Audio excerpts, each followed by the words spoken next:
ওম শান্তি। 6/1/2024 প্রাত মুরলি বাপ-দাদা মধুবন। বাবা আজকে বললেন, মিষ্টি বাচ্চারা, এখন তোমাদের এই শরীরকে ভুলে অনাসক্ত কর্মাতীত হয়ে ঘরে ফিরে যেতে হবে। সেই জন্য সুকর্ম করো, কোনো বিকর্ম নয়। আজকের প্রশ্ন, নিজের অবস্থাকে পরীক্ষা করার জন্য কোন তিনজনের মহিমাকে সর্বদা স্মরণে রাখবে? উত্তর: 1 নম্বর নিরাকারের মহিমা, 2 নম্বর দেবতাদের মহিমা, 3 নম্বর নিজের মহিমা। এখন তোমরা পরীক্ষা করো যে নিরাকার বাবার সমান পূজ্য হয়েছ কি? তার সব গুণ ধারণ করেছ কি? আমাদের আচার আচরণ কি দেবতাদের মতো রাজকীয়? দেবতাদের যে খাওয়া দাওয়া, তাদের যে গুণ, তার কি আমাদের আছে? আত্মাদের যে গুণ, সেই সব গুণকে জেনে তার স্বরূপ হয়েছ কি? ওম শান্তি। ধারণার জন্য মুখ্য সার: 1 নম্বর, ট্রাস্টি আর অনাসক্ত হয়ে থাকো। কোনো ব্যর্থ খরচা করো না।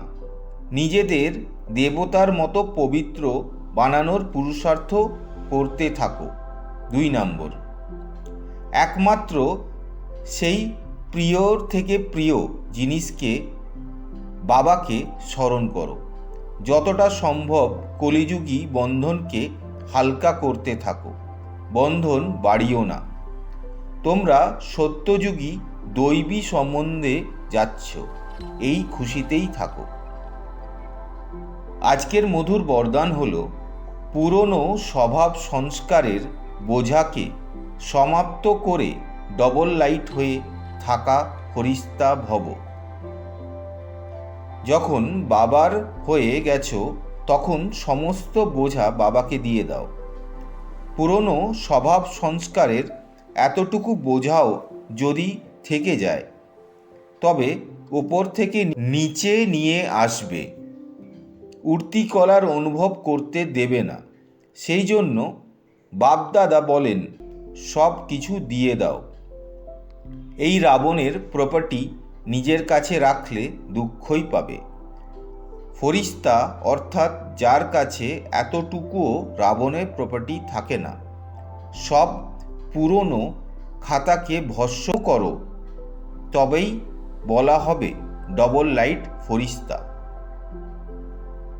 আজকের স্লোগান হলো, নির্ভয় আর হাসি খুশি মনে অসীম জগতের খেলাকে দেখলে কোনো অস্থিরতা আসবে না।